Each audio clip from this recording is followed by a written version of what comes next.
안녕하십니까. 오늘은 9월 8일 미국 현지 샌프란시스코 시간으로 지금 12시 30분을 넘어서고 있습니다. 아마 한국은 월요일 새벽 4시 정도 되겠네요. 이제 새로운 한 주를 맞이해서 즐거운 한 주가 되기를 빌어드립니다.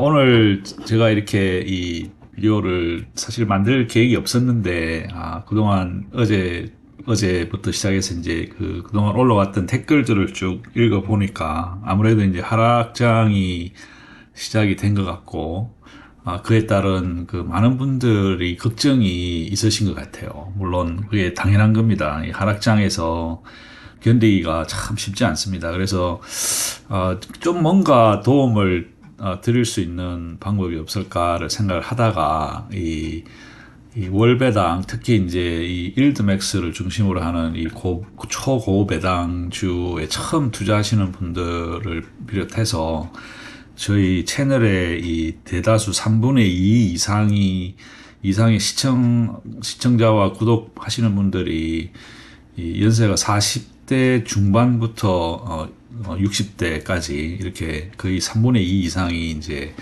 그런 분들입니다. 그래서 이 포트폴리오를 어떻게 월배당 투자의 포트폴리오를 구성하는데 어떤 원칙이 있어야 되고 또 어떤 목적과 무엇을 어떻게 해서 이 포트폴리오를 구성하는 게 좋을까라고 생각을 해서 제 나름대로 이제 제가 지금 하고 있는 방법을 중심으로 좀 설명을 한번 드려볼까 싶습니다. 그래서 제가 하는 포트폴리오가 자체가 사실은 여러 가지 문제점이 많아요. 근데 제가 나중에 보여드리겠지만 이게 뭐 꼭 이렇게 하시라는 그게 아니고 이런 방법도 있다. 그렇지만 이런 포트폴리오도 이런 문제가 있구나라고 하는 거를 일단 한번 보시면 조금 여러분들의 포트폴리오 이 구성에 도움이 되지 않을까 해서 오늘 비디오를 한번 준비를 해봤습니다.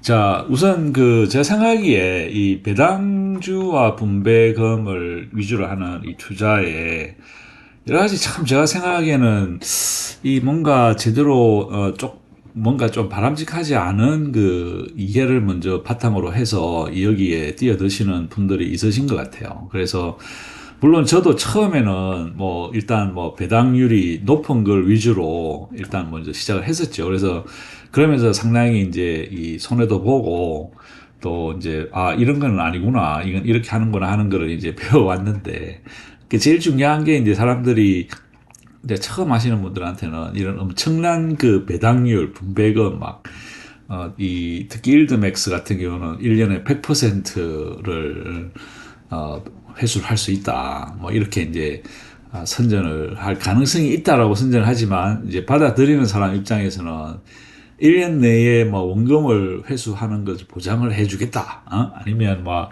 원금은 절대 안전하다. 이제 이런 식의 이 보장을 한다라고 하는 어떤 그런 유혹이 있거나 아니면 뭐 이런 광고 문구가 있다. 그러면 그거 절대 아닙니다. 이거는 정말 엄청난 오해고 어떤 이 주관사 어떤 그 증권회사에서 잘못된 특히 한국에 있는 많은 커브드 콜 보면 막 15% 프리미엄 15% 이렇게 나오는데 그거는 보장이 아니고 이제 그걸 목표로 하겠다라고 하는 거니까 그에 대한 올바른 이해가 우선 먼저 선행이 돼야 될 것 같습니다. 그리고 두 번째 제가 생각하기에 좀 치명적인 오해가 있는데 이 상당히 많은 분들이 투자와 저축의 이 차이점에 대해서 정확한 이해가 과연 돼 있는가라고 하는 제 나름대로 좀 질문이 되게끔 어떤 그런 걸 제가 많이 느꼈어요. 그래서 투자와 저축은 절대 같은 게 아닙니다. 투자와 저축은 가장 큰 차이점이 뭐냐? 저축은 100% 원금이 보장이 됩니다.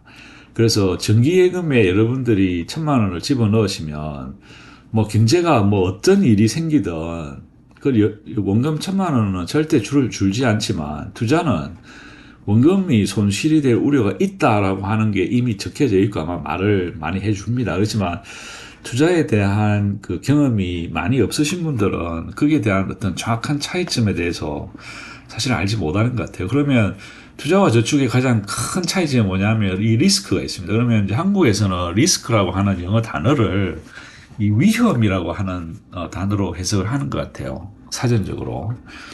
물론 뭐 틀린 말은 아닙니다만은 이 위험이라고 하는 것과 이 리스크는 사실은 엄연히 다른 차이점이 있습니다. 그래서 위험이라고 하는 것은 우리가 차를 몰고 가다가 뭐 이렇게 절벽에 떨어져서 사망하는 뭐 그런 거, 그 외에 전쟁이나 천재지변이 있어서 큰 그 문제가 생기는 이제 그런 것이 위험이고, 이 투자에서 얘기하는 리스크라고 하는 것은 어떤 그런 위험이 아니고 미래에 대한 불확실성입니다.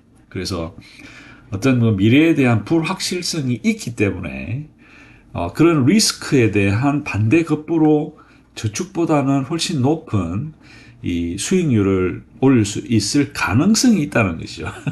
그래서 이 리스크라고 하는 거를 어떤 미래에 대한 불확실성이라고 하는 걸로 이해를 정확하게 하시는 게 상당히 좋을 것 같아요. 그래서 항상 이제 이 주식을 투자하고 ETF에 투자하시는 분들이 항상 궁금해하는 게 이게 어떻게 될 것이냐, 이 뭐 테슬라가 올라갈 거냐, 엔비디아가 가격이 올라갈 거냐 안 올라갈 거냐에 대한 예측에 대한 질문을 항상 하시는데, 제가 뭐 그 워렌 버핏이라고 하는 분의 상당히 많은 말들을 많이 들어봤지만 그분이 해주셨던 여러 가지 좋은 말들 중에 자기는 정말 세계 최고의 투자자지만 자기는 시장을 예측하지 않는다는 거죠. 시장을 예측할 수 있는 사람 아무도 없다.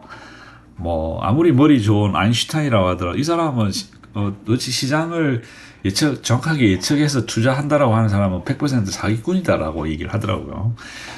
그래서 그것처럼 어떤 미래에 대한 불확실성을 정확하게 예측은 불가능합니다. 그래서 이 리스크라고 하는 거는 어떤 리스크가 있다라고 하는 걸 알고 그 리스크가 있기 때문에 내가 여기에 어느 정도의 투자를 할 것인지, 그리고 내가 여기에 투자를 했을 때 그 리스크를 따라서 어느 정도의 수익률을 예상을 할 수 있을는지 이런 정도로 이해를 하고 예를 들어서 우리가 그 NVDY라든지 그다음에 뭐 MSTY, 테슬라 요 저희들이 캅을 하잖아요. 그죠? 일주일에 한 번씩.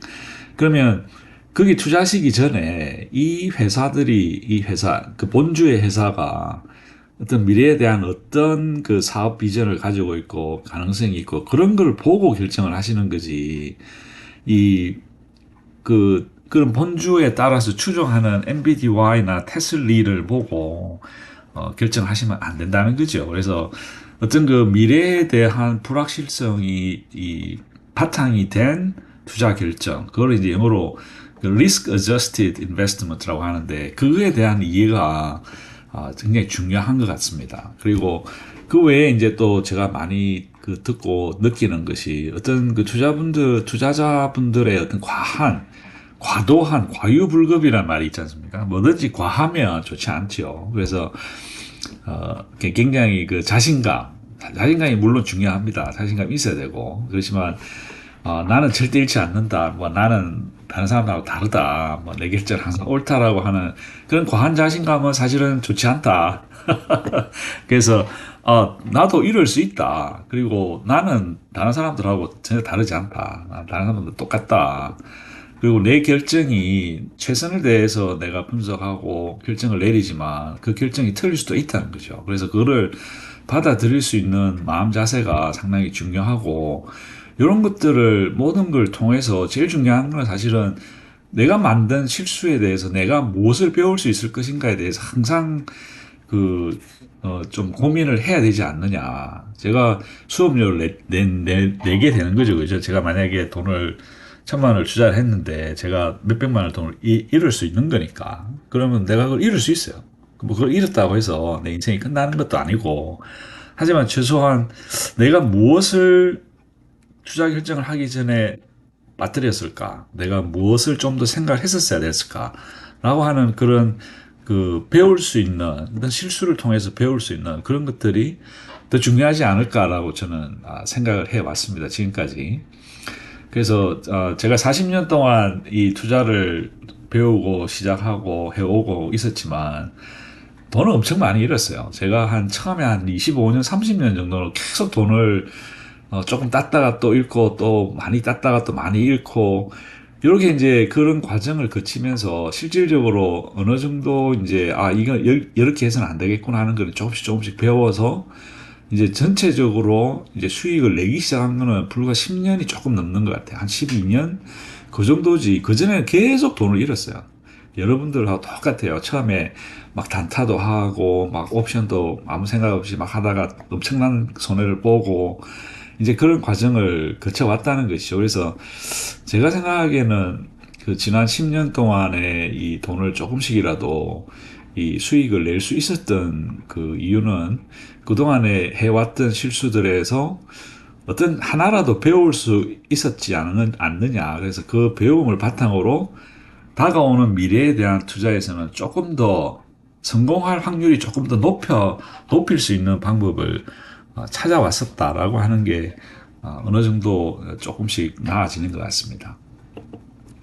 그래서 이 일드맥스를 대표하는 이 대표적인 초고배당 아니면 이제 그 외에 그 JP 몰간이나 골드만삭스에서 이제 시작하고 있는 그 고배당주, 고배당 커브드 콜을 바탕으로 하는 여러 가지 많은 그 ETF들이 지금 출시가 됐고 해왔는데 이런 데 투자하시는 분들이 대표적인 오해가 두 가지가 있지 않느냐. 그 첫 번째는 나는 분배금이나 배당금은 받고 또 그 본주가 이렇게 성장을 하면 그 성장의 과실을 내가 또 100% 내가 투자하는 이 일드맥스의 이 ETF를 통해서 100% 내가 성장의 과실도 받고 싶다, 받을 수 있다라고 하는 인데 그게 사실 오해입니다. 그거는 옆에서 어떤 누가 다른 얘기를 하시더라도 이걸 100% 성장의 과실을 받을 수는 없어요. 그게 이제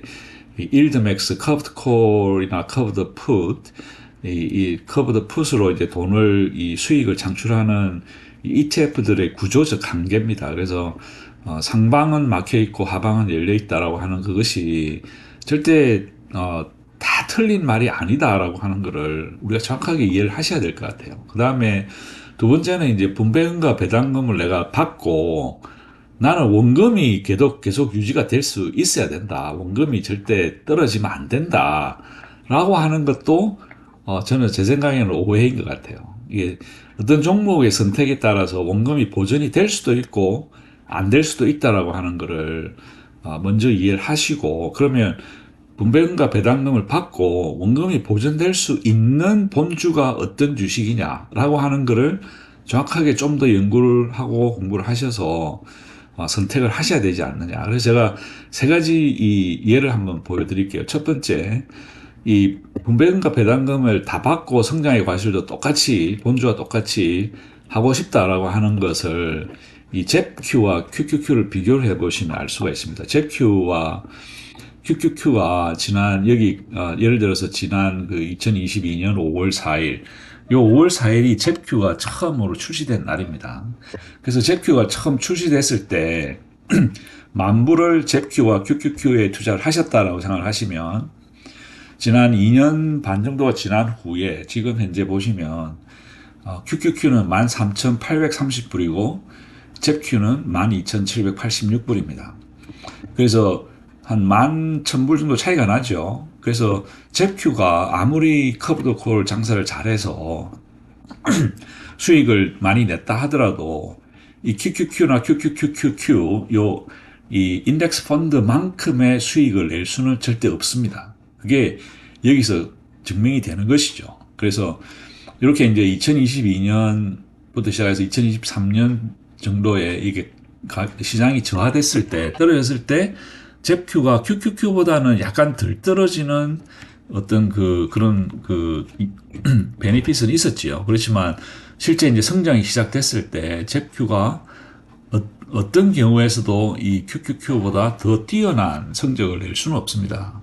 그래서 이것이 이 첫 번째 성장의 과실을 100%다 받아들일 수 있다라고 선전하는 제품이 있다면, 상품이 있다면 그거는 거짓말입니다. 그건 절대 있을 수가 없습니다. 그리고 두 번째, 분배금과 배당금을 받으면서도 원금을 보존하겠다. 이게 테슬리를 보시면 이게 거짓이라고 하는 걸 알 수가 있습니다. 그래서 테슬리 같은 경우 2022년 11월 23일 처음 출시가 됐습니다. 테슬리가. 그러고 나서 이 테슬라가 다운된과 동시에 테슬리도 떨어졌죠. 역시 제프에서 보셨던 것처럼 다운마켓에서 약간의 어느 정도의 프로텍션은 됩니다. 그게 이제 프리미엄 때문에 그런데 그렇지만 더 폭발적인 성장을 보이기 시작할 때 테슬리는 따라갈 수가 없죠. 그렇지만 최근에 와서 다시 하락장에 들어섰을 때 이 테슬리가 벌써 이 처음에 2022년 11월 달에 10,000불을 투자했으면 오늘 가격으로 8,992불, 벌써 1,000불 이상의 손실을 보신 겁니다. 그래서 원금 보전을 할 수 있다라고 생각하시면 절대 오해입니다. 종목에 따라서는 원금 보전이 불가능한 종목도 일드맥스 ETF들 중에는 많이 있습니다. 그래서 제가 항상 말씀드렸듯이 종목 선택이 가장 중요하다. 종목 선택에 많은 열과 정성을 들여서 공부를 하셔야 된다라고 하는 것이 이 테슬리를 기준으로 우리가 알 수 있습니다. 그러나 엔비디아를 보시면 또 사정이 다릅니다. 엔비디아 같은 경우는 2023년 5월 11일 날 처음 출시가 됐는데 이때 10,000불을 똑같이 엔비디아와 엔비디아에 투자를 하셨다. 그러면 시간이 지나고 어제 9월 6일 날 날짜로 지난 금요일 날짜로 봤을 때는 엔비디아는 35,900불입니다. 벌써 엄청나게 3.5배가 증가가 됐죠. 그렇지만 엔비디아에는 2.4배 증가에 그쳤습니다. 그래서 첫 번째 오해, 성장의 과실을 다 가져갈 수 있다. 절대 그러지 못합니다. 그래서 그러나 원금 보전이 될 뿐만 아니라 원금 자체도 보전이 잘 됐죠. 잘 되고 또 수익이 벌써 140%의 수익을 봤으니까 전체적으로 봐서는 94.4%의 수입을 볼 수가 있었죠. 그래서 똑같이 테슬리를 첫날부터 투자를 하신 분과 엔비디아를 투자를 하신 분의 희비가 엇갈리게 되는 겁니다. 그래서 이 원금 보전과 성장의 과실을 다 가져갈 수 있다는 절대 가능하지 않다. 그래서 종목에 따라서 어떤 종목을 선택하느냐에 따라서 성장의 과실을 일부 가져갈 수 있고 또 원금도 보존할 수가 있다라고 하는 것은 사실입니다. 그렇지만 모든 종목이 다 그렇다라고 하는 것은 큰 오해입니다. 그래서 이 어떤 종목을 선택할 것인가가 제가 보기에는 이 초고배당주 이 투자에 있어서는 가장 중요한 정말 그 무엇보다도 제일 먼저 결정을 하셔야만 될 투자하시기 전에 공부하고 그걸 결정을 하실 수 있는 능력이 전체적인 성적을 좌우할 수 있는데 중요한 팩터가 될 수 있다라고 생각을 합니다. 자, 그러면 이제 한번 좀 서머리를 해볼게요. 배당금과 분배금 투자의 이해에 있어서 제일 중요한 건 뭐냐면 우리가 이 분배금과 배당금 투자를 우리가 왜 하려고 하는지를 아셔야 될 것 같아요. 저같이 이제 곧 연식이 좀 있어서 이제 곧 은퇴하고 환갑이고 은퇴하고 이제 주된 직장에서 퇴직을 이제 눈앞에 둔 사람들한테는 사실은 직장이 없으면 사실은 이제 월급 나오는 데가 없지 않습니까? 그렇지만 이제 사는데 어떤 우리가 월 현금이 계속 필요한데 그거를 어떻게 만들어낼 것이냐. 특히 연금이 있다 하더라도 연금이 보통은 전체 생활비의 10% 20%를 넘어서는 경우는 거의 없거든요. 특히 공무원이나 정말 고생하셨던 분들한테 한국에서 이제 제공하는 그런 연금이 아닌 이상 일반 사람들한테는 어떤 국민연금에서 받아 나오는 그런 그 연금만 가지고는 사실 살기가 힘듭니다. 그래서 그 외에 부가적인 우리가 그동안 열심히 일을 했잖아요. 그래서 근로소득을 이제 지금까지 해왔던 근로소득을 어떤 자본소득으로 바꾸는 이제 그런 방법 중에 하나가 배당금과 분배금이라고 하는 투자의 투자 매개체를 통해서 우리가 이제 주기적인 현금 창출이 제일 큰 목적이라고 하는 것을 먼저 우리가 이해를 해야 될 것 같아요. 그래서 주기적인 현금 창출이 일단 제일 큰 목적이다라고 하는 거를 먼저 이해를 하고 확실히 설정을 한 후 하게 되면 여러 가지 다른 그것들이 있게 됩니다. 그래서 종목을 먼저 이해하고 이 종목이 미래 성장이 계속 될 것이다라고 하는 것에 대한 확신을 가지셔야 돼요. 그래서 그 확신을 가지는 데는 무엇이 필요한가라고 하는 거는 너무나 많은 좋은 비디오들이 있습니다. 그래서 뭐 예를 들어서 엔비디아 같으면 엔비디아의 미래에 대한 그리고 AI의 미래에 대한 여러 가지 정말 뛰어난 비디오들도 많이 있고 또 여러 가지 데이터들도 많이 있으니까 그에 대해서 여러분들 스스로 공부를 하시길 부탁을 드립니다. 그러고 나서 이제 그러면 아무리 그 종목이 지금 이제 엔비디아가 지난 2주 전에 그 어닝콜을 했죠. 해서 30빌리언.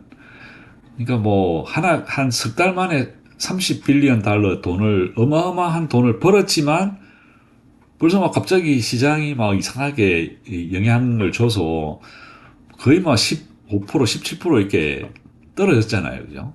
그럼 그런 거는 이게 도대체 우리가 논리적으로 이해가 불가능하잖아요. 이게 매년 10억 달러씩 매달 10억 달러씩의 수입을 보는 회사가 그렇게 떨어진다라고 하는 건 이해가 할 수 없는 거지만 그것이 비논리적이지만 그것이 시장의 변동성이라는 거죠.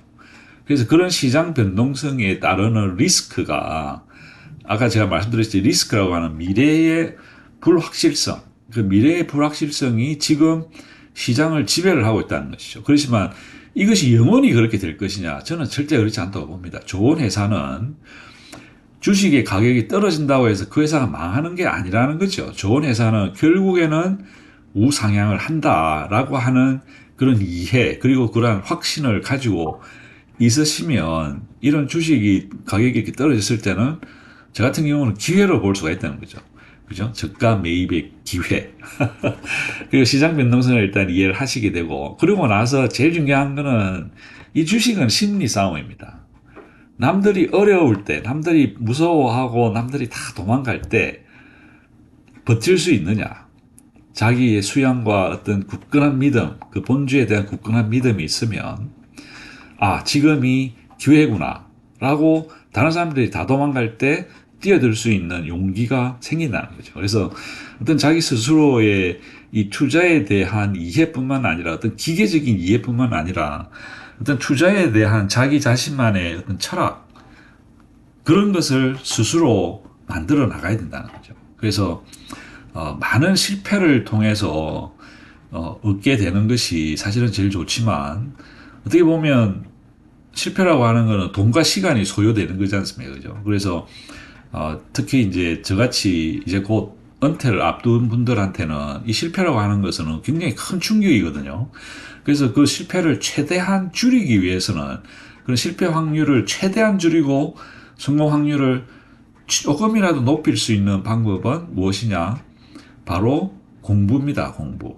그래서 스스로에 대한 공부와 자기 수양과 어떤 그 공부를 통한 확신이 생겼을 때 그리고 버텨내야 된다는 것이죠. 이런 어려운 시점, 이런 막 매일 라디오에서, TV에서, 유튜브에서 막 지금 미국이 반쪽이 난다, 막 미국이 망한다, 이제 이런 식의 어떤 자극적인 그런 게 이렇게 부화내동을 해서는 안 된다는 것이죠. 그래서 스스로의 이 분석에 대한 믿음, 그리고 스스로의 결정에 대한 확신, 그런 게 강하게 가지고 계시면 어떤 그런 버텨낼 수 있는 자기 수양이 된다라고 하는 것이 제 생각입니다.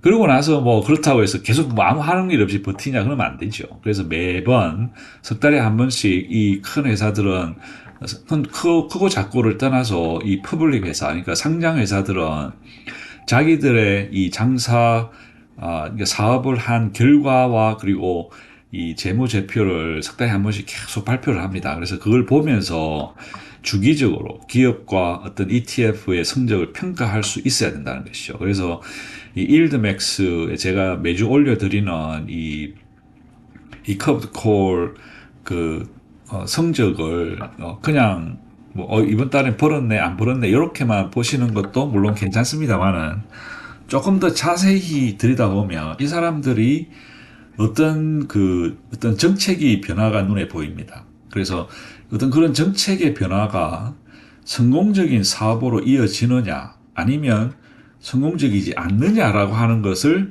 이렇게 꿰뚫어 볼 수 있는 눈을 기르시는데 도움이 되지 않느냐라는 게 제 생각입니다. 그래서 이 일드맥스 채널을 제가 시작한 것이고, 그래서 주기적인 기업과 펀드의 성적 평가를 계속적으로 관심을 가지고 지켜보셔야 된다는 거죠. 그래서 나름대로 이제 이 어떤 그런 걸 바탕으로 어떤 여러분들의 투자 결단을 하셔야 되는데, 그 투자 결단이라고 하는 것이 비중을 늘릴 것이냐 줄일 것이냐 아니면 홀드를 할 것이냐. 우리 같은 개미 투자자들은 딱 할 수 있는 액션이 세 개밖에 없습니다. 사든지 팔든지 버티든지. 그 외에는 사실 저희들이 할 수 있는 일이 없어요. 그 사람들이 장사를 잘하든 못하든 우리가 거기 되고 막 이렇게 비칭을 하든 어쩌든 간에 저희들이 실질적으로 할 수 있는 액션은 세 개밖에 없다는 거죠. 그래서 그런 결단의 조건과 실행 시점을 여러분들이 정확하게 잡고 스스로 잡아야 됩니다. 제가 해드릴 수도 없고 그 누구도 여러분들의 투자에 대해서 이리 해라 저리 해라 얘기해 줄 수 있는 사람은 없습니다. 안타깝지만. 그래서 이런 어떤 이해의 흐름, 이 이해의 흐름을 정확하게 이해를 하시면 이제 이런 Circle of Trust, 이건 제가 만든 게 아니고 소위 말해서 이제 워렌 버핏이 항상 이런 얘기를 해요. Circle of Trust. 그래서 자기들은 어떤 결정을 하기 전에 그 회사에 대한 충분한 시간을 갖고 연구와 공부를 한 후에 이 회사를 Circle of Trust에 집어넣을 건지 안 넣을 건지를 먼저 결정을 한다는 거죠. 그래서 Circle of Trust에 들어온 주식과 회사에 대해서만 자기들이 투자를 결정을 한다는 것이죠. 그래서 이 믿음의 원, Circle of Trust는 어떤 식으로 그럼 형성이 되느냐? 먼저 가지고 있는 데이터를 확인을 합니다. 그 확인을 통해서 또 단 한 번의 어떤 데이터가 아니고 이 몇 년 동안의 그런 확인을 거쳐서 확신의 단계로 가는 거죠. 그래서 확신의 단계에서 어떤 돈이 있어야 되고 또 여러 가지 조건이 여러 가지 맞은 게 확신이 되면 그때는 이제 실행에 들어가는 거죠. 실행에 들어가서 세 가지 액션이 있다 그랬죠. 사든지 팔든지 버티든지. 그 실행의 단계를 거치면서 이 시간을 보내는 겁니다. 버티기. 왜냐하면 회사의 어떤 실적이라고 하는 것은 뭐 석 달 만에 나올 수도 있고 1년 만에 나올 수도 있고 10년 만에 나올 수도 있는 거거든요. 그래서 이제 어떤 버티는데 필요한 것이 이러한 말씀드린 1번부터 6번까지 이런 것들에 대한 계속적인 평가를 거쳐야 된다는 거죠. 그렇지만 버티면서 이제 버티는 과정에서 다시 사실을 확인하고 다시 재확신을 하고 실행, 즉 버티기를 것이냐 아니면 팔 것이냐 살 것이냐를 결정을 하는 거죠. 그리고 다시 한번 사실을 확인하고 이게 이제 계속적으로 시간의 흐름에 따라서 이 Circle of Trust는 계속 돌아가는 겁니다. 그래서 어떤 한두 개의 종목뿐만 아니라 그 외에 다른 종목들도 부지런히 이런 사실 확인 절차를 거치면서 내가 여기는 내가 다음에 돈이 생겼을 때 투자를 할 만하다라고 하는 것이 있으면 이는 Circle of Trust 안에 집어넣는 것이죠. 그래서 이런 이 투자의 이해를 정확하게 하면서 내가 타겟으로 하는 것이 분배주냐, 배당주냐, 아니면 성장주냐를 결정을 하시면 되겠습니다. 그래서 이 두 개를 섞으시면 안 돼요. 그러니까 물론 섞어도 되죠. 근데 너무 이제 젊으신 분들은 어떤 성장에 좀 더 이 무게추를 준다라고 하면 이제 그쪽에다가 먼저 투자를 하시고 이제 저처럼 이제 곧 현금 흐름이 필요한 상황이 이제 곧 온다. 그러면 좀 더 분배금과 배당금 투자에 좀 더 무게를 주시게 되게 되겠죠. 그래서 요런 원칙적인 것을 먼저 이해를 하시고 실행에 옮기시면 어떤 성공의 확률을 막 굉장히 높게 올릴 수는 사실은 없겠지만 제가 생각하기로 제가 바라는 것은 실패의 확률을 줄일 수 있는 그래서 성공의 확률보다 실패의 확률을 줄이는 것이 저희 같은 이제 이 초기 노년기에 접어드시는 분들한테는 정말 중요하다고 생각합니다. 그래서 지금 저 같은 경우는 지금 제가 포트폴리오 보여드리겠지만 저 같은 경우는 너무 큰 위험은 사실은 너무 부담이 돼요. 그래서 그 어느 정도 퍼센테이지 내에서만 위험도를 높게 가져가고 그 외에는 대부분 그 로우와 그러니까 낮은 위험도에다가 이렇게 포트폴리오를 만들고 있습니다. 자, 그러면 뭐 어차피 이거는 이제 제가 좀 반복이긴 한데 이 시장의 변동성을 지난 그 1980년도부터 2020년, 2024년 오늘까지 보면 지난 44년 동안 미국의 시장은 여러 가지 많은 일들을 겪게 됩니다. 그렇지만 결국에는 우상향을 하더라. 그래서 1980년도 초에 만약에 만불을 투자를 하셨잖아요. 그러면 44년이 지난 오늘 여러분들은 1.2 밀리언 달러 정도의 수입을 보실 수 있는 겁니다. 그러면 그 사이에 얼마나 많은 일들이 있었습니까? 블랙 먼데이도 있었고 걸프 전쟁도 있었고 한국의 IMF 97년도에 그게 한국뿐만 아니라 막 한국의 모든 그 파이낸셜이 큰 문제가 있었죠. 그러다가 닷컴 버블이 크게 왔었고 911에다가 이라크 워까지 있었고 이란 이라크 전쟁이 있었고 막 오만 모든 일들이 다 있었어요. 브렉시트, 코비드 19, 막 유크레인 전쟁. 그래서 보시면 이 1980년도부터 올해까지 이게 올라가는데 이게 일직선으로 올라가는 게 아니라는 거죠. 올라갔다가 폭락했다가 또 올라가고 또 떨어지고 올라가고 또 떨어지고 이런 과정을 거치면서 지금 우리가 어디 있느냐? 상승장에 있다가 지금 이제 떨어지는 겁니다. 이 얘기는 이 떨어지는 게 계속 떨어질까요, 이렇게? 그럴 가능성은 없습니다. 어느 정도 떨어지겠죠. 문제는 어디까지 떨어지느냐인데, 그게 어느 정도 떨어지다가도 어느 정도 시간이 지나고 나면 다시 올라간다는 거죠. 그러면 정확하게 누가 언제 알아서 이때까지는 다 팔아라. 그래서 다 팔고, 그럼 이게 다시 올라갈 때를 정확하게 알 수 있느냐? 모른다는 거죠. 그래서 버티는 겁니다.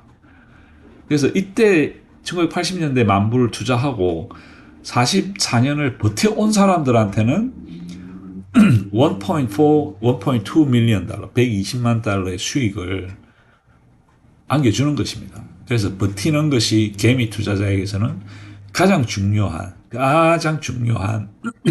성공의 요건이 아니냐.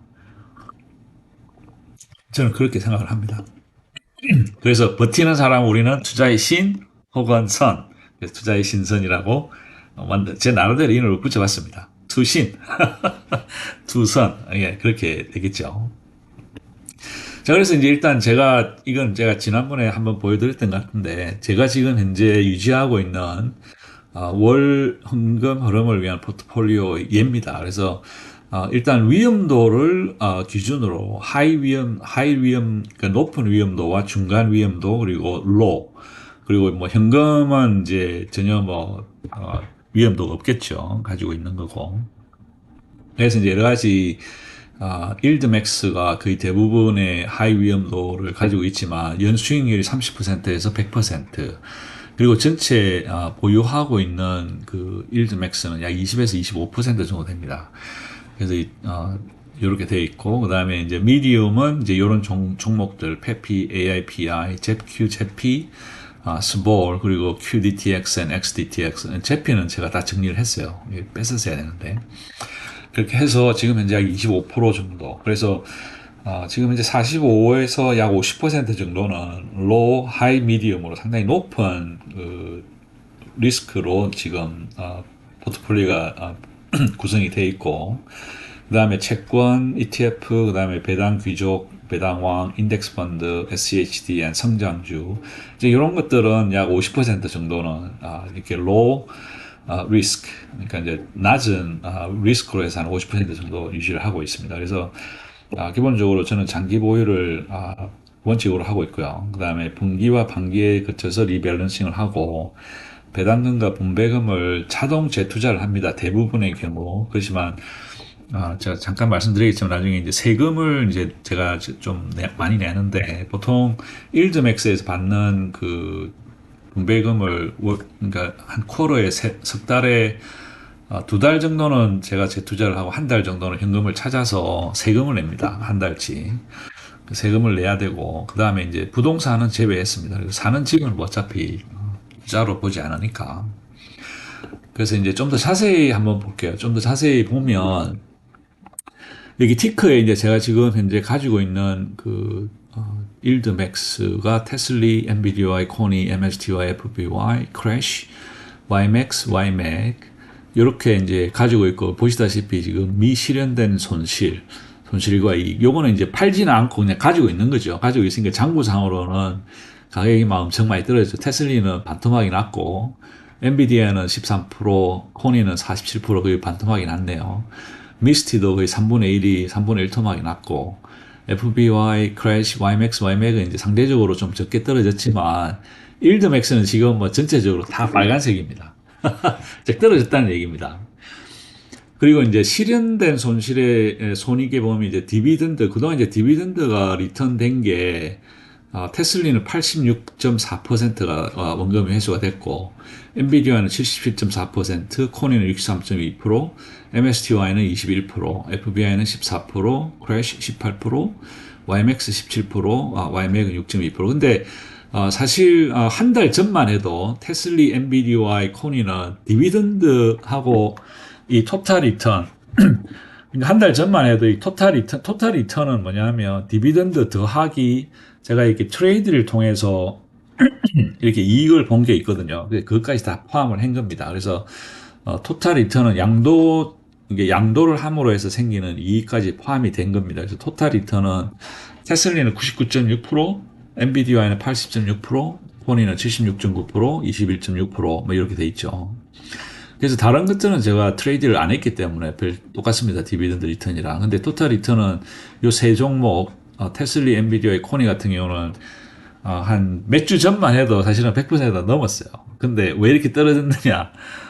이 가격이 너무 저평가되고 막 떨어지니까 이 유혹이 너무너무 심해서 제가 이 평균 단가를 낮추기 위해서 많이 들어갔어요. 그래서 이제 새로 진입한 그 쉐어들을 포함을 하니까 토탈 리턴이 많이 떨어졌습니다. 그렇지만 뭐 저는 뭐 어차피 이제 뭐 이게 100%가 곧 될 거라고 보고 한 5, 6개월이면 100%가 될 수 있을 거라고 보고 토탈 리턴이 100%가 되면 미실현된 손익이 100%가 되더라도 별 문제가 없지 않느냐라고 버팁니다. 그리고 이제 그래서 약간 좀 차이가 있기는 있는데 그래서 여기 보시다시피 지금 비중이 이 처음에 투자할 때의 비중과 현재 가치를 비교를 해보시면 현재 가치 비중이 상당히 낮아졌죠. 그래서 이 비중이 이제 처음에 상당히 높았었어요. 근데 이제 오늘 기준으로 해서는 뭐 한 10%, 15, 16, 한 20%가 정도 되겠네요. 그래서 현재 가치 기준으로는 한 20% 정도지만 월 분배금 비중을 봐서는 82.9%로 엄청 올라갔습니다. 왜냐 새로운 쉐어를 제가 샀기 때문에. 그래서 월 분배금 비중이 이전에는 한 70% 조금 안 됐던 것 같아요. 근데 요 몇 주 사이에 이제 계속 새로운 쉐어를 들어가다 보니까 월 분배금 비중이 지금 82.9%인데 지금 이게 제가 생각하기에 제일 큰 문제지 않느냐. 월 분배금의 일드맥스의 분배 비중이 너무 높다는 거죠. 그래서 조금 낮추려고 지금 이제 노력을 하고 있습니다만은 내가 이게 새로운 그 쉐어를 들어가서는 안 되는데 들어가게 됐습니다. 그래서 일단 뭐 잽큐 같은 경우가 8.7%니까 사실은 제일 큽니다. 현재 가치 비중으로 봤을 때 8.7%가 8.7%보다 큰 거는 401K 정도가 되겠고 401K는 이제 거의 인덱스 펀드입니다. 그래서 401K는 인덱스 펀드에서 확인이 되는 거고 인덱스 펀드를 제외하고는 이 잽큐가 사실 제일 크죠. 8.7%. 이전에는 30% 넘었었어요. 그래서 거기서 많이 낮춰가지고 이제 다른 데로 이 분산을 시켜서 8.7%인데 지금 현재 잽큐 같은 경우는 토탈 리턴이 한 53% 정도 됐습니다. 그래서 잽큐는 상당히 잘 하고 있다. 그리고 이제 페피와 AIP와 XTT, QTT 그리고 수볼도 현재 토탈 리턴의 30% 정도니까 상당히 양호하죠. 그 외에는 들어간 지가 얼마 안 돼요. 페피 같은 경우는 아직 1년이 안 됐고, AIPR도 뭐 들어간 지 한두 달밖에 안 되고, QDT는 아직 한 달이 안 됐으니까, 여러 가지 이제 좀 상황이 바뀌겠죠. 그 외에 이제 이 채권 ETF가 있는데, 채권 ETF는 제가 올 초부터 들어가기 시작했습니다. 그래서 TLT, TLTW, BNB, TMF, 만약 사람에 따라서는 TLTW를 이 하이리스크로 볼 수도 있습니다. 그렇지만 뭐 저는 그냥 이 미디엄 리스크에 미디엄 로 리스크로 잡아놨습니다. 그래서 지금 현재 이 TMF가 제가 가지고 있는 이 주식 중에 유일하게 레버리지를 쓰는 건데, TMF는 뭐 제가 레버리지를 그렇게 추천드리진 않습니다만, TMF는 TLT와 연계해서 상당히 괜찮다 싶어가지고 TMF를 들어갔는데 수익률이 지금 현재로서는 제일 좋습니다. 물론 뭐 TLT의 3배 레버리지니까 그럴 수밖에 없겠죠. 그래서 지금 현재 인트레스트 레이트이 좀 더 떨어지고 그렇게 되면 조금 더 좋아지지 않겠느냐라고 하는 생각입니다. 그 외에 이제 여러분들 많이 아시는 리얼티 인컴, 리얼티 인컴이 한 5% 정도 되네요. 5에서 5.7%. 그리고 SCH도 한 2.2%. 그래서 이런 것들은 거의 뭐 제가 손을 안 댑니다. 자기가 알아서 분배금 자동제 투자가 되면서 쉐어가 늘어나게 돼 있죠. 그 외에 SML, 엔비디아, 엔비디아가 사실은 굉장히 높았었는데, 엔비디아에서 생긴 수익금을 거의 많이 팔아가지고, 이 다른 그 일드맥스와 요런 데 이제 다시 재투자가 돼 있는 상태입니다. 그래서 그런 것들은 사실 엄밀히 말하면 뭐 이게 토탈 리턴에 포함이 돼야 되겠지만 그렇게 하지 않고 그냥 투자를 한 것처럼 이렇게 돼 있습니다. 그래서 많이 팔았는데도 불구하고 아직 2.2% 정도, 2.3% 정도가 비중이 되네요. 그리고 ARM은 손을 보고 있는데 이게 마이너스가 되는데 왜 이렇게 아무튼 뭐 비중 자체가 워낙 적으니까. 그다음에 테슬라 같은 경우도 지금 현재 이 손실을 이익을 보고 있습니다만은 그 전에 손절을 많이 했었어요. 그래서 손절을 많이 하는 바람에 약 30% 정도 토탈 리턴에서는 손해를 본 걸로 나오고 있습니다. 1.4%의 비중. 그리고 IBIT는 그 피델리티에서 하는 그 비트코인 ETF죠. 그 비트코인 ETF는 조금 너무 일찍 들어간 건 아니고 뭐 어느 정도 선에 들어갔는데 지금 현재 수익은 12% 정도 보고 있는 것 같습니다. 그리고 비중은 뭐 그대로 0.7%. 그리고 GH는 이게 이제 코비드-19 디텍션 키트 관련해서 돈을 버는 회사인데 들어간 지는 한 3년, 4년 정도 된 것 같아요. 그래서 아직 수익률은 아직 괜찮습니다. 그리고 이제 MMF가 이 머니마켓 펀드 현재 6%, 7%였는데 지금 현재 막 투자를 하다 보니까 많이 빠졌죠. 6%. 그리고 401k 같은 경우가 이제 여러분들 한국 같으면 IRP라 그러나요?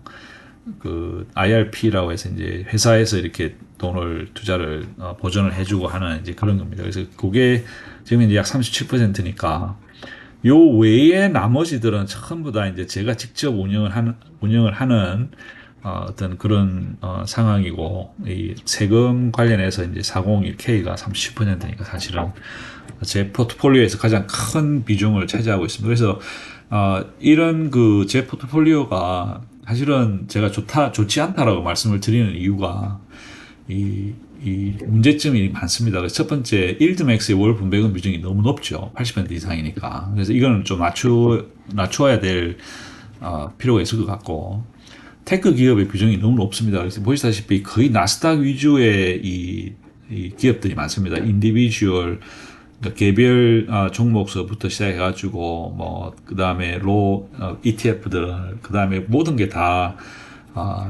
이 테크 기업의 비중이 너무 높아서 나스닥 시장이 조금만 출렁여도 이 수익률 자체가 많이 변하게 됩니다. 그 외에 중복 기업들이 너무 많다는 거죠. 그래서 뭐 엔비디아이, 그 다음에 테슬리 이런 것만 해도, 그다음에 FBI, 메타만 해도 이런 것들이 다 FPI에 포함이 돼 있고 AIPI에 포함이 돼 있고 JPQ에 포함이 돼 있고 수보로에도 포함이 돼 있고 QDT에도 포함이 돼 있고 상당히 그 포함이 많이 되어 있습니다. SCHD에도 포함이 되어 있고 그래서 또 개별 주식도 가지고 있고 테슬라와 엔비디와 뭐 ASML. 그래서 이 중복 기업이 너무 많다 보니까 개별 기업이 어떤 그 개별 기업의 성적 변화에 또한 너무 취약한 구조다라고 하는 게 제 생각입니다. 그리고 이 어떤 그 매크로 시장 변화에 대한 이 센시티비티가 어떤 필요 이상으로 높지 않느냐. 그래서 나스닥이 움직여 버리면 제가 가진 이 포트폴리오의 이 민감도 자체도 따라서 많이 움직이게 됩니다. 그래서 어느 정도 조금 그런 그 조정을 해서 어떤 안전자산의 비중을 좀 증가를 시켜야 될 필요성을 많이 느끼고 있습니다. 그래서 지금 채권 ETF에 들어있기는 한데 여기서 나오는 분배금의 일부를 이제는 직접 그 미국 그 트레저리 채권에 직접 투자하는 것도 지금 앞으로 제가 해 나가야 될 일로 생각을 합니다. 그래서 오늘까지 보면 뭐 실현된 전체적으로 미실현된 손익에서는 15% 정도의 손실을 이익을 현재 보고 있고요.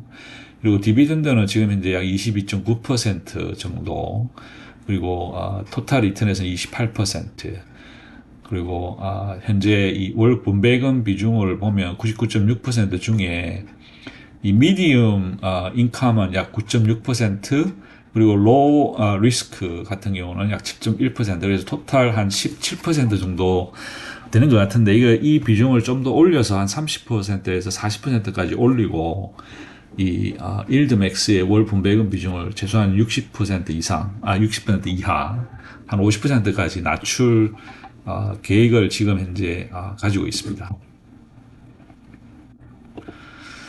그래서 지금 현재 그 제 포트폴리오의 이 시간에 따른 변화를 보면 이 왼쪽에 있는 이 그래프는 그 제 일반 증권 구자에 있는 그래프입니다. 그래서 2018년, 2017년 중간서부터 2017년 7월 29일서부터 오늘까지 이게 막 누적 보면 약 91%의 수입을 보고 있고 매년 약 9.56%의 수입을 보고 있습니다. 그렇지만 이런 인덱스 펀드에 비하면 형편없죠. 인덱스 펀드보다 좋은 거는 사실 러셀 2000보다는 조금 좋지만 다우존스라든지 나스닥 그리고 SP500에 비하면 현저히 낮습니다. 그래서 이렇게 이 개별적으로 투자를 하는 것이 재미는 있습니다만 어떤 성적면에 봐서는 이 인덱스 펀드보다 훨씬 떨어지는 결과를 내고 있다.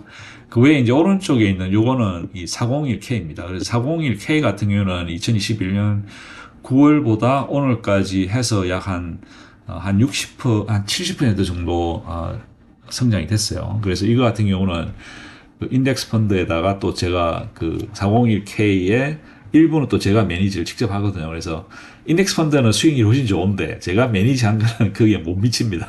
그래서 제가 직접 손을 댔기 때문에 수익률이 훨씬 낮지 않느냐 하는 그런 자기 반성을 해봅니다. 그래서 결론을 잠깐 말씀을 드리면 먼저 투자의 목적과 기간을 설정을 하고 투자금의 성격을 정확히 이해를 하자. 여러분들이 투자를 하실 때 그 투자금을 이 버티는데 가장 큰 그 적이 누구냐? 바로 자기 자신입니다. 이 자기 자신이 내가 이 돈을 앞으로 10년, 20년 없어도 산다라고 하는 돈을 투자를 하셔야 되는데 사실 그게 힘들잖아요. 그게 뭐 이제 내년 하반기에 우리 부모님 효도 여행을 보내드리고 싶은데 그때 한 500만 원을 쓸 계획인데 그걸 지금 돈이 생겼단 말이에요. 그러면 그거를 이제 투자를 해서 내년쯤에 어떻게 되겠지. 그렇지만 실제 버틸 수 있는 시간은 얼마 안 된다는 거죠. 그래서 뭐 돈이 적다 하더라도 절대 단기간 내에 쓸 돈을 절대 투자하시면 안 됩니다. 그럼 버틸 수가 없어요. 그래서 그리고 만약에 그 돈을 투자를 했다가 잘 되면 다행인데 안 됐을 때 오는 충격이 엄청 큽니다. 그래서 투자금의 성격을 정확히 이해를 하시고 좀 더 보수적인 자세에서 투자를 하시기를 부탁을 드립니다. 그렇게 하면 버틸 수가 있어요. 10년도 버티고 20년도 버팁니다. 아까 우상향하는 그래프 보셨죠? 10년, 20년 버티면 돈 벌 수밖에 없어요. 근데 그걸 못 버틴다는 거죠. 그래서 버틸 수 있는 돈만 적립식이 됐던 분할 매수가 됐던 적립식으로 넣든 분할을 하든 그런 식으로 버틸 수 있는 돈을 투자를 하시기를 부탁드립니다. 그다음 배당주와 분배주의 성격과 위험성을 정확히 이해하고 투자를 결정하셔야 됩니다. 일단 분배율이 이렇게 높아, 67%야, 그럼 돈 투자 들렁했다가 막 이렇게 하락장에 떨어지는 걸 못 버틴다는 거죠. 왜냐하면 정확하게 이해를 안 하셨기 때문에. 그래서 그런 위험성이 있다라고 하는 것을 정확히 이해를 하시기를 부탁드립니다. 그 다음에 본주를 선정을 하실 때 미래 성장성과 위험의 그 정도를 어느 정도 이해를 하셨는지, 그리고 그거를 받아들일 마음의 준비가 되어 있는지, 그게 가장 중요한 겁니다. 그래서 본주를 어느 본주를 선택하실 건지가 굉장히 중요한 일이다. 그리고 투자 종목을 좀 다양화 하셔가지고 이제 미래 위험도를 낮추는데, 아까 보여드렸듯이 제가 나름대로 그 다양화를 하긴 했지만 이런 그 중첩되고 반복되는 중첩되는 그 ETF들이 너무 많기 때문에 결국에는 보기에는 다양해 보이지만 실질적으로는 그 중심되는 본주들이 모든 ETF에 다 들어가 있다는 거죠. 그래서 그런 중첩 되는 게 너무 많다 보니까 어떤 종목의 다양화를 제대로 이루지 못한, 그죠? 그런 결과가 초래가 되더라라고. 그래서 좀 더 다양한 다양성을 높일 수 있는, 그래서 다양성이 높아지면 미래의 위험도 낮춰진다는 거죠. 그래서 제가 그 채권 ETF를 일찍 투자를 했는 이유도 그때 당시만 해도 채권 ETF가 계속 떨어지고 있는 상황이었거든요. 그렇지만 다른 주식들은 다 올라가고 있는 상황이었고, 그래서 그 뭐 언제가 될지는 모르지만 일단 한번 시작을 해보자. 그래서 이제 이 분할 매수 적립식으로 계속 이제 비중을 늘려와서 오늘 지금 이제 인트레스트 레이트가 이제 떨어지는 게 기정사실화가 되면서 이제 거기서 생기는 이익을 지금 현재 하락장에서 생기는 손실을 어느 정도 이렇게 서로 서로 그걸 뭐라 그러죠? 컴펜세이션, 서로 이렇게 플러스 마이너스 해서 전체적인 포트폴리오는 여전히 플러스에 있는 이제 그런데 도움을 줄 수 있더라는 거죠.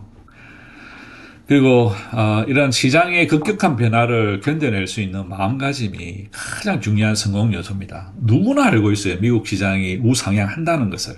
시간이 지나면 우상향을 한다. 그렇지만 아까 말씀드린 대로 이 투자금의 성격이 여러분들을 못 기다리게 만들 수 있다는 겁니다. 그래서 투자금이 기다려줄 수 있는 그런 성격의 투자금만 투자를 하는 것이 이러한 급격한 변화를 견뎌낼 수 있는 마음의 중요한 자양분이 된다. 그래서 이런 성공 요소를 사실은 다들 알고 계신 거예요. 이게 뭐 제가 여러분들이 모르는 것을 제가 말씀드린 건 단 하나도 없습니다. 다 알고 있는 겁니다. 그렇지만 다 알고 있다고 해서 그걸 실행에 옮기지 못하는, 그 실행에 옮기지 못하는 그 요소가 무엇인가를 정확하게 알아내고 그것을 제거하는 것. 그럼으로써 버틸 수 있는 마음 자세, 그죠? 버틸 수 있는 자기 수양, 그죠? 그게 제일 중요하다라고 하는 것을 결론으로 오늘의 말씀을 끝내도록 하겠습니다. 재미없는 거 들어주셔서 감사합니다. 항상 즐거운 주말 되세요. 감사합니다.